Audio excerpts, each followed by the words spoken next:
अगली शाम खाने के शौकीन लोगों और प्रेमी जोड़ों से खचाखच भरा एक रेस्टोरेंट, ऑरेंज काउंटी।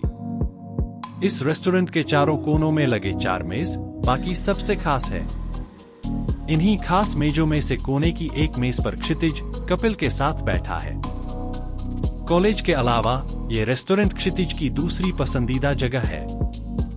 उसका आना जाना इस रेस्टोरेंट में इतना ज्यादा है कि इसे देखते ही यहाँ का मैनेजर मुस्कुराकर स्वागत करता है और वेटर को बताने की जरूरत नहीं पड़ती कि उसे कौन सी मेज पर क्या ऑर्डर पहुंचाने हैं। कपिल अपने मोबाइल की स्क्रीन में से कुछ पढ़कर क्षितिज को सुना रहा है। पूरा नाम समीक्षा शर्मा, कद 5 फुट 4 इंच, रंग दूधिया, आंखों का रंग बादामी, लंबे बाल, स्किनी फिट गर्ल। क्षितिज हाथ में कोल्ड ड्रिंक का गिलास पकड़े अपनी कुर्सी पर पीछे झूलते इस तरह कपिल को सुन रहा है मानो ऑल इंडिया रेडियो पर गजल सुन रहा हो। आज तक इस जगह बैठकर अक्सर उन दोनों के बीच कॉलेज के बाद की योजनाएं बनती थी, मगर आज करीब 2 साल पहले ही वापस अपने घर लौटी है। नेहा द्वारा चैटिंग पर दी जा रही जानकारी कपिल ने पूरी पढ़ी भी नहीं थी कि हवा में झूलते क्षितिज की कुर्सी के अगले पैर झटके से जमीन पर आ टिके। लौटी है मतलब? 4 साल की उम्र में माँ बाप ने उसे बोर्डिंग स्कूल डाल दिया था। उसके कई बार बोलने पर भी उसे वापस नहीं लाए। कोई खास वजह? कपिल ने कंधे उचका लिए। वो तो पता नहीं, बस तेरे लिए इतना जानना काफी है कि अगर तू उसे प्रपोज कर भी दे तो भी वह ना ही कहेगी। तू पहला नहीं है जो उसकी तरफ खिंच रहा है। क्षितिज ने कपिल के हाथ से मोबाइल झटक लिया। कोई बॉयफ्रेंड है उसका? कपिल ने उसे देखते हुए धीरे से एक बार ना में सर हिला दिया। नहीं, लेकिन उस लड़की के साथ कुछ तो दिक्कत है। कैसी दिक्कत? कपिल ने अफसोस से आंखें मींच ली। देख यार, नेहा ने मना किया था ये बात किसी से भी बताने को, मगर मैं तुझे बता रहा हूँ। मेज पर आगे झुककर आवाज दबाते हुए। नेहा से उसके बारे में जितना सुना है उससे लगता है कि समीक्षा थोड़ी अंधविश्वासी है। बचपन से किसी लड़के को सपनों में देखती थी। कोई ड्रीम बॉय है उसका जिसे वह सच मानती है। और तो आ तो गया हूं मैं, अब मुझसे अच्छा क्या ही होगा उसका ड्रीम बॉय। तू ना उससे दूर रह, इसी में तेरी भलाई है। उसने क्षितिज के हाथ से मोबाइल वापस लिया।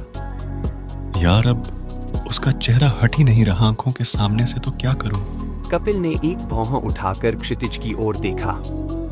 Oh really? तूने देखा ना? उसे तुझ में कोई दिलचस्पी नहीं थी। क्षितिज ने भी ज़हन में कुछ दोहराया। हाँ, और ना ही मेरी ऑडी में। बिल्कुल सही कहा। क्षितिज कुछ देर गाल पर हाथ रखे चुपचाप उस पर गौर करता रहा। कपिल बिल्कुल मूड में नहीं लग रहा समीक्षा तक उसकी बात पहुंचाने में। कुछ सोचते हुए उसने अपना खाली गिलास शतरंज के मोहरे की तरह उठाकर कुछ इंच आगे रखा। ऐसा पहली बार हो रहा है मेरे साथ। उसका नंबर है फोन में, लेकिन डायल नहीं कर पा रहा। पता नहीं क्यों घबरा रहा हूं। आज से पहले तो दिल में बात बाद में आती थी और जुबान पर पहले। कपिल ने कुछ देर उसे चुपचाप घूरा और हो गया तेरा? वह उठकर चलने लगा। पिछले महीने ही तूने अपनी आखिरी गर्लफ्रेंड को हर्ट किया है। हर्ट? हैरानगी से उसे देखते हुए क्षितिज ने जेब से 1000 का नोट निकालकर बिल के साथ प्लेट पर रखा और गाड़ी की चाबी उठाकर उसके साथ चल दिया। मैंने ही तो काजल की सेटिंग कराई थी अपने दोस्त से, और अब वह दोनों कितने खुश है साथ में। दरवाजे के पास से गुजरते हुए उसने मैनेजर को एक हाथ उठाकर बाय किया। तेरा क्या भरोसा, कुछ दिनों में तू समीक्षा की भी सेटिंग करवा देगा कहीं? क्षितिज ने उसके कंधे पर हाथ रखकर उसे रोका। Kapil, I am serious for her. Kapil अवाक हो गया।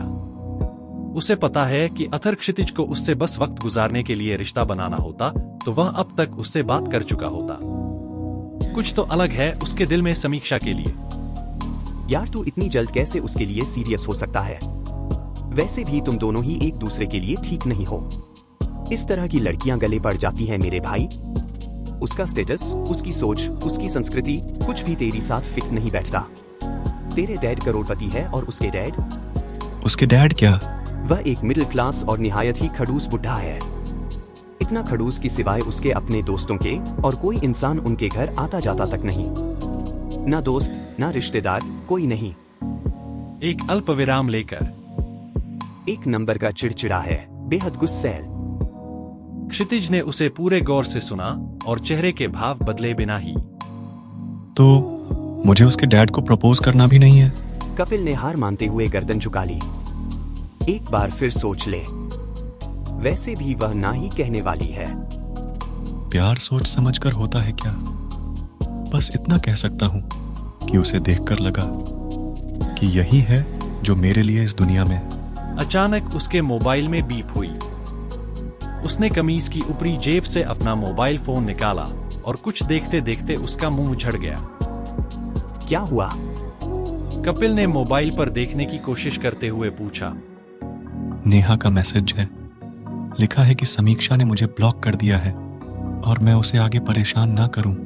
गाल का अंदरूनी हिस्सा दांतों के बीच दबाए वह मायूसी से एक तरफ तकने लगा, लेकिन कपिल की हंसी छूट गई और इस बार बुरी तरह।